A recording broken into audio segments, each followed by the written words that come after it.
السلام علیکم. Good to have you at Urdu audio books. حاضر خدمت ہے سعدیہ راجپوت کا novel Ishq Aatish, episode 8. D I G office میں اسے میٹنگ کے لیے کال کیا گیا تھا. 1.5 گھنٹے کی میٹنگ کے بعد وہ اپنے آفس میں آیا اور سیٹ پر بیٹھ کر اپنا موبائل آن کیا جو اس نے میٹنگ کے دوران بند کر رکھا تھا. فائزہ کی طرف سے 14 مس کال الرٹ تھے. وہ اپنی سیٹ پر ریلیکس ہو کر بیٹھا تھا، چونک کر سیدھا ہوتے دونوں کوہنیاں ٹیبل پر ٹکاتے ہوئے. وہ سوچنے لگا کہ آخر فائزہ نے اتنی بار اسے کال کرنے کی کوشش کیوں کی ہوگی. پھر کچھ سمجھ میں نہیں آیا تو موبائل پر اس کا نمبر ڈائل کرنے لگا. پہلی ہی بیل پر اس کی کال ریسیو کر لی گئی تھی. شایان کے ہیلو بولنے سے پہلے ہی فائزہ کی تیز مگر روندھی ہوئی آواز فون پر سنائی دی. شایان، تم فوراً کراچی آ جاؤ. کیوں، کیا ہوا؟ وہ پریشان ہو کر بولا. بس تم گھر آ جاؤ شایان، جتنی جلدی ہو سکے آ جاؤ. اس کے مستقل ہونے پر شایان کو اچانک ہی وجدان کا خیال آیا. اسی خیال سے خوفزدہ ہو کر وہ تیزی سے بولا. فائزہ، ابو ٹھیک ہیں؟ ہاں. اب کہ وہ خود پر قابو پا کر بولی. انکل خیریت سے ہیں مگر تانیہ. اتنا بول کر وہ رونے لگی. تانیہ کو کیا ہوا؟ شایان، تانیہ نے خودکشی کر لی. کیا کہہ رہی ہو؟ اس کی آواز پھٹ پڑی. اس کی حالت بہت خراب ہے شایان. اس نے اپنی دونوں کلائیاں کاٹ لی ہیں. ڈاکٹر کہہ رہے ہیں اس کی حالت بہت سیریس ہے. وہ مر جائے گی شایان، تانیہ مر جائے گی. بس تم فوراً آ جاؤ. اس نے اتنا ہی کہا تھا کہ لائن کٹ گئی. شایان کے حواس گم ہو چکے تھے. اس نے اپنی کلائیاں کاٹ لیں؟ شایان کے کانوں میں فائزہ کی آواز ابھری اور اسے لگا کوئی تیز دھار چیز اس کی شہرک پر پھر گئی ہو. اس کی حالت بہت خراب ہے. شایان کی خود کی حالت ایسی ہو رہی تھی جیسے جسم میں جان ہی نہ رہی ہو. وہ مر جائے گی. تانیہ مر جائے گی؟ نہیں. شایان کے اندر کچھ بلاسٹ ہوا تھا. وہ اپنی سیٹ سے اٹھا اور آندھی طوفان کی رفتار سے باہر دوڑا. پولیس اسٹیشن میں موجود لوگوں نے حیرت سے اے ایس پی شایان مصطفیٰ کو دیوانوں کی طرح بھاگتے ہوئے دیکھا. کچھ نے اسے آوازیں بھی دیں مگر اس کی تیزی میں کوئی فرق نہیں آیا. جیپ میں بیٹھ کر اس نے انجن اسٹارٹ کیا اور ایکسیلیٹر کو پوری طرح دباتے ہوئے جھٹکے سے جیپ آگے بڑھا دی. سر جی، سر جی کی آوازیں لگاتار اس کے پیچھے آ رہی تھیں. سامنے سے آتا کانسٹیبل عین وقت پر چھلانگ لگا کر سائیڈ میں ہو گیا ورنہ شایان کی جیپ اسے رونتے ہوئے گزر جاتی. شایان سے بات کرتے کرتے فائزہ نے بیچ میں خود ہی لائن ڈسکنیکٹ کر دی اور اب وہ حساب لگا رہی تھی. سکھر سے کراچی تک کی ڈرائیو 2.5 سے 3 گھنٹے کی ہے مگر شایان زیادہ سے زیادہ 2 گھنٹے میں کراچی پہنچ جائے گا. آدھا گھنٹہ مزید لگے گا گھر آنے میں. یعنی میرے پاس 2 گھنٹے ایکسٹرا ہیں اور اس کے بعد کام شروع ہو جائے گا. پھر وہ آرام سے بیڈ پر اوندھی لیٹ کر میگزین پڑھنے لگی جو وہ شایان کا فون آنے سے پہلے پڑھ رہی تھی. جب 2 گھنٹے گزر چکے تو وہ بیڈ سے اٹھی اور نیچے کچن میں آ گئی جہاں سمیرا رات کے کھانے کے لیے ملازمہ کو ہدایات دے رہی تھیں. ممی، اس نے بیچ میں انہیں مخاطب کیا. انداز ایسا تھا جیسے سخت فکر مند ہو. کیا ہوا؟ سمیرا اس کی آواز پر مڑی پھر اس کی شکل دیکھ کر پریشان ہو گئیں. ممی، ابھی وجدان انکل کا فون آیا ہے. ان کی طبیعت بہت خراب ہو رہی ہے. کہہ رہے تھے سینے میں درد ہے. آپ پلیز جلدی جا کر معلوم کریں کہیں ان کی حالت زیادہ خراب تو نہیں. اچانک کیا ہو گیا اسے؟ ابھی کل تو آفاق اسے اپنے ساتھ چیک اپ کے لیے لے کر گئے تھے. ڈاکٹر نے کہا تھا سب ٹھیک ہے. وہ واقعی فکر مند ہو گئی تھیں. ہارٹ پیشنٹ کا کیا پتا، کبھی بھی طبیعت خراب ہو سکتی ہے ممی. پلیز آپ جائیے نا انکل کے پاس، مجھے بہت فکر ہو رہی ہے. ہاں جاتی ہوں، جواد سے کہو گاڑی نکالے. وہ تیز تیز بولتی کچن سے باہر آ کر اپنے کمرے میں چلی گئیں. فائزہ فوراً اپنے بھائی کے پاس آ کر بولی. اٹھ جائیں جواد بھائی، ممی کہہ رہی ہیں گاڑی نکالیں. انہیں وجدان انکل کے گھر جانا ہے، ان کی طبیعت خراب ہے. جواد جلدی سے اٹھ بیٹھا. تمہیں کس نے بتایا؟ انکل کا فون آیا تھا مگر آپ دیر مت کریں، جلدی سے گاڑی نکالیں. جواد سر ہلاتا فوراً اٹھ کر اپنی چپلیں تلاش کرنے لگا اور کپڑے بدلے بنا ہی ڈھیلے ڈھالے ٹراؤزر ٹی شرٹ میں گاڑی کی چابی اٹھا کر باہر نکل گیا۔ فائزہ سمیرا کے کمرے میں آئی۔ وہ چادر اوڑھ کر تیار کھڑی تھیں۔ جواد اٹھ گیا؟ فائزہ کو دیکھ کر انہوں نے پوچھا۔ بھائی گاڑی میں آپ کا انتظار کر رہے ہیں۔ اتنا سن کر ہی وہ باہر نکلیں۔ پیچھے آتی فائزہ معصومیت سے بولی، ممی میں بھی چلوں؟ نہیں۔ اس کی توقع کے مطابق انہوں نے منع کر دیا۔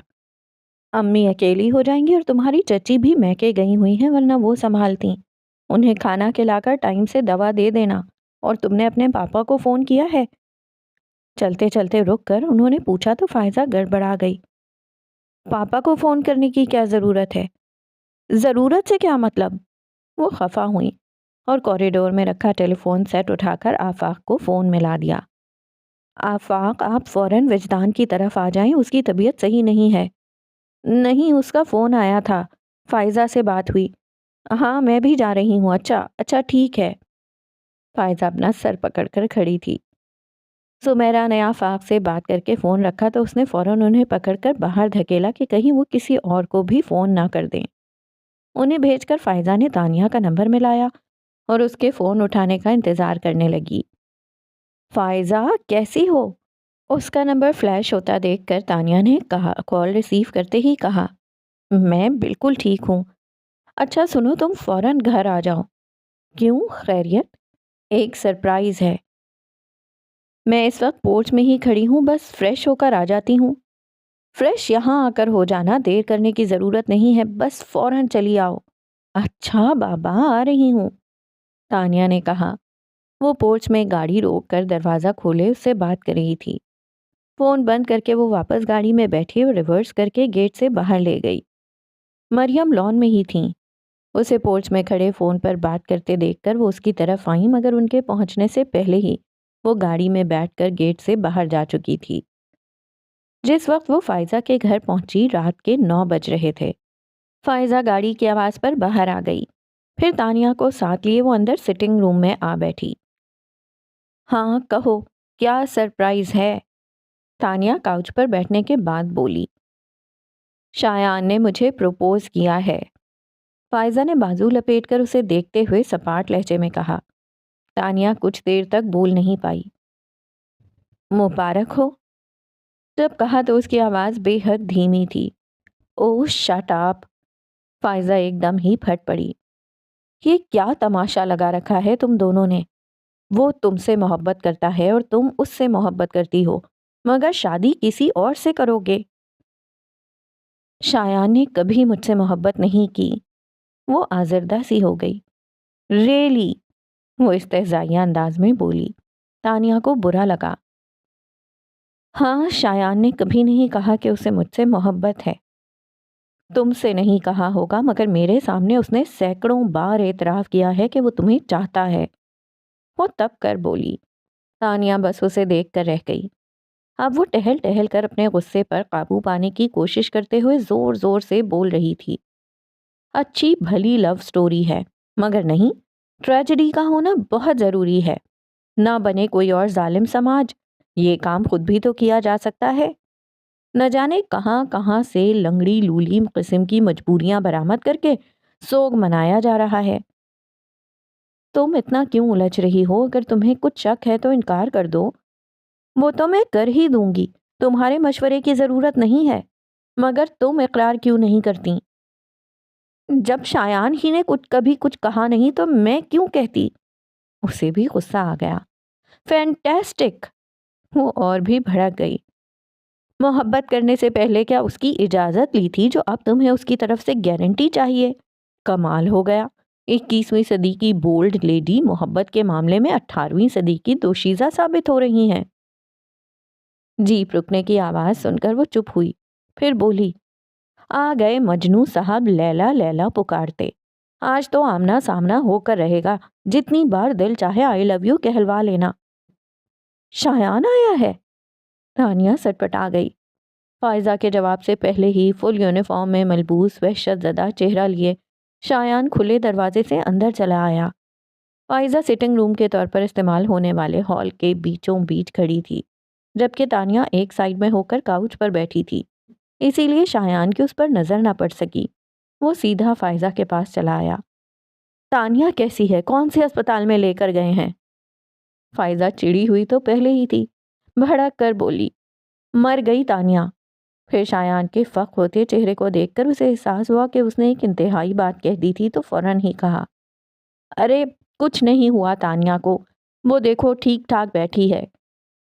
شایان نے گردن گھما کر اس طرف دیکھا جس طرف فائزہ نے اشارہ کیا تھا، اور پھر تیزی سے تانیہ کی طرف آیا۔ اس کے سامنے کارپیٹ پر بیٹھ گیا اور بے تابی سے اس کی دونوں کلائیاں اپنے ہاتھوں میں تھام کر ٹٹولتے ہوئے اس نے کہا، تم ٹھیک تو ہو؟ پھر اس کی کلائیاں چھوڑ کر اس کا چہرہ دونوں ہاتھوں میں بھر کے بولا، یہ کیا حرکت تھی؟ کوئی ایسے بھی کرتا ہے؟ تانیہ نے کب شایان کے ایسے انداز دیکھے تھے؟ وہ تو اتنی بری طرح سے بوکھلا گئی کہ کچھ بولنے کا خیال تک نہیں آیا۔ یوں بھی وہ سارے ڈرامے سے لا علم ہی تھی۔ بس یک ٹک شایان کو دیکھتی رہی۔ فائزہ نے کہا، تانیہ نے کوئی خودکشی نہیں کی، میں نے تم سے جھوٹ بولا تھا۔ ذرا سا سر موڑ کر شایان نے فائزہ کو دیکھا۔ جھوٹ بولا تھا؟ لیکن کیوں؟ اس کے اعصاب اس قدر ٹوٹے ہوئے تھے کہ اسے غصہ بھی نہیں آیا۔ تمہیں یہاں بلانے کے لیے، صرف اس لیے تم نے مجھ سے اتنا بڑا جھوٹ بولا؟ اب اس کے لہجے میں ہلکی ہلکی آنچ آنے لگی تھی۔ تمہیں اندازہ بھی ہے تمہارے جھوٹ نے میری کیا حالت کی ہوگی؟ تانیہ کو کچھ ہو گیا تو؟ اس سے آگے کا سوچ کر دل چاہ رہا تھا کہ جیپ سامنے سے آتے کسی ٹرک سے ٹکرا دوں۔ ہر سیکنڈ کے ساتھ لگ رہا تھا روح جسم کا ساتھ چھوڑتی جا رہی ہے۔ تانیہ نے خودکشی کر لی ہے، اتنی بڑی بات تم نے ایسے ہی بول دی؟ مذاق ہے یہ تمہارے لیے؟ آخر میں اس کی آواز دہاڑ کی مانند گونج گئی۔ تانیہ بھی ایک پل کو سہم سی گئی تھی، مگر فائزہ پر کوئی اثر نہیں ہوا۔ وہ تیز ہو کر بولی، چلو میرے لیے مذاق ہی صحیح، مگر تمہیں کیا؟ تانیہ میری دوست ہے، تمہاری کیا لگتی ہے؟ کیوں جان نکل رہی تھی تمہاری؟ کیوں دیوانوں کی طرح دوڑے چلے آئے؟ تانیہ جیے یا مرے تمہیں کیا فرق پڑتا ہے؟ فرق پڑتا ہے، وہ تیش میں آ کر بولا۔ اچھا، فائزہ اس کا مذاق اڑانے کے انداز میں ہنسی۔ اب یہ بھی بتا دو کہ فرق کیوں پڑتا ہے؟ تنے ہوئے اعصاب کے ساتھ فائزہ کے مقابل کھڑا وہ اسے گھورنے لگا تو فائزہ کی مسکراہٹ کچھ اور گہری ہو گئی۔ میں جانتی ہوں تم کبھی نہیں بتاؤ گے۔ شایان نظریں چراتا اس کے سامنے سے ہٹ گیا۔ میں اکثر سوچتی ہوں پر سمجھ نہیں پاتی کہ کیا بزدل لوگ ہی محبت کرتے ہیں یا محبت کرنے والا ہر شخص بزدل بن جاتا ہے؟ اب وہ جان بوجھ کر اسے اکسا رہی تھی۔ وار کارگر تھا۔ شایان بولا تو اس کے لہجے میں آگ سی تپش تھی۔ میں بزدل نہیں ہوں۔ اچھا تو ہمت والے ہو؟ وہ بدستور اس کا مذاق اڑا رہی تھی۔ بچے کی طرح شایان کو پچکارتے ہوئے بولی، تو پھر بول کر دکھاؤ کہ تمہیں تانیہ سے محبت ہے۔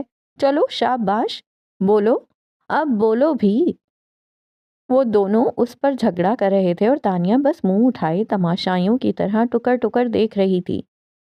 فائزہ کے الفاظ پر اس کی نگاہیں شایان کی طرف اٹھ گئیں۔ شایان ایڑی پر گھومتا فائزہ کے سامنے آ گیا، پھر اس کی آنکھوں میں آنکھیں ڈال کر بھڑکتے ہوئے لہجے میں بولا، میں تانیہ سے محبت کرتا ہوں، اتنی محبت کہ اس کی خاطر 100 بار جان سے گزر جاؤں گا۔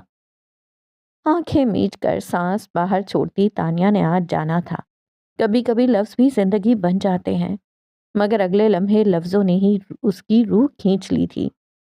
مگر میں تانیہ سے شادی نہیں کر سکتا۔ کیوں؟ کیونکہ یہ نور الہدیٰ فاروقی کی بیٹی ہے۔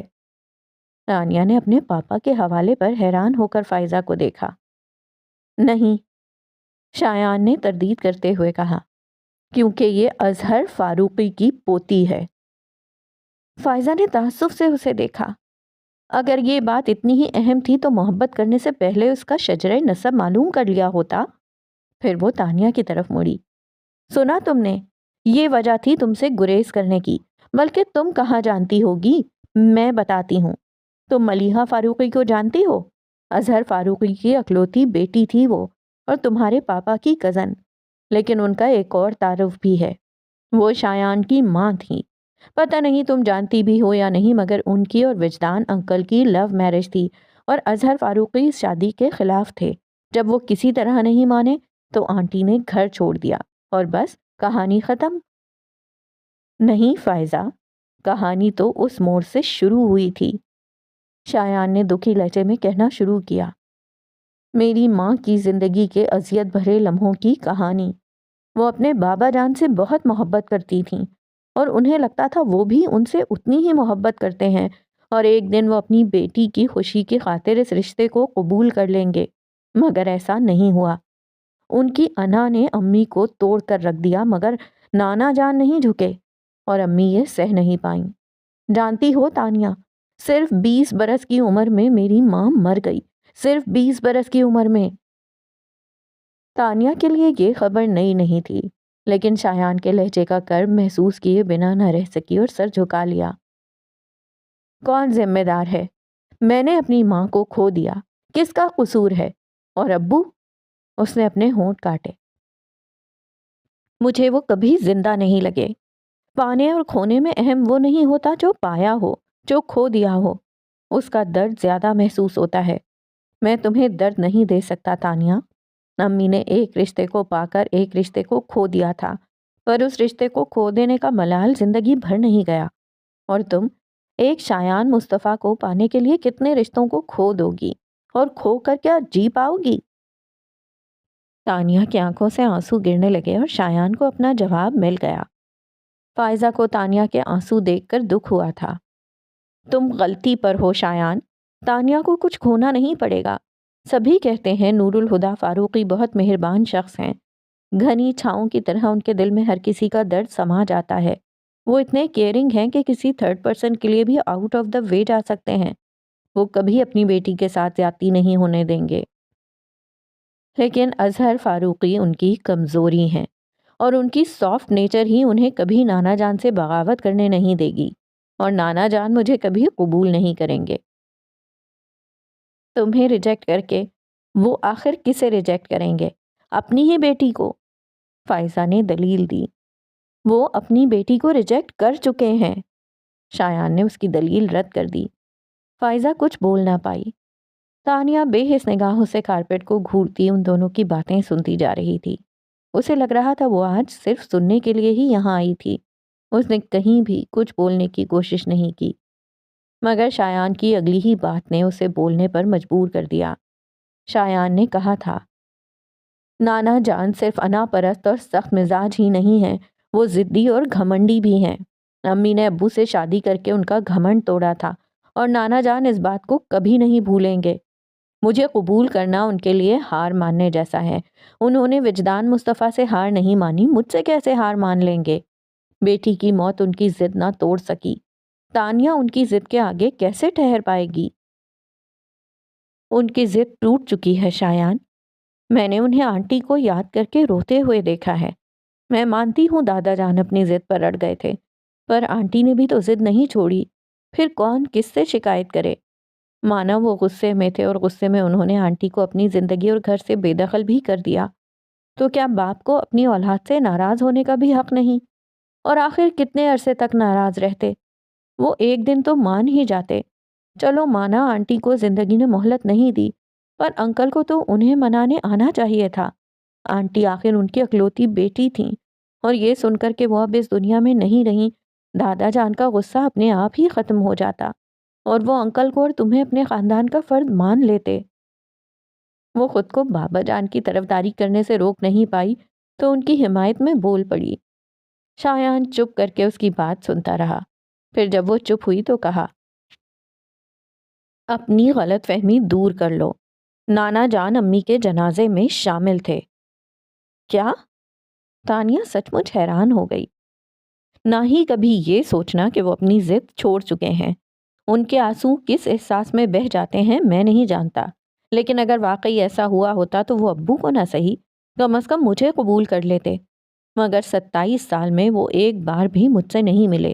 ایسے میں تم کیا کہو گی؟ آئی ایم شاکڈ، وہ ہلکے سے بڑبڑائی۔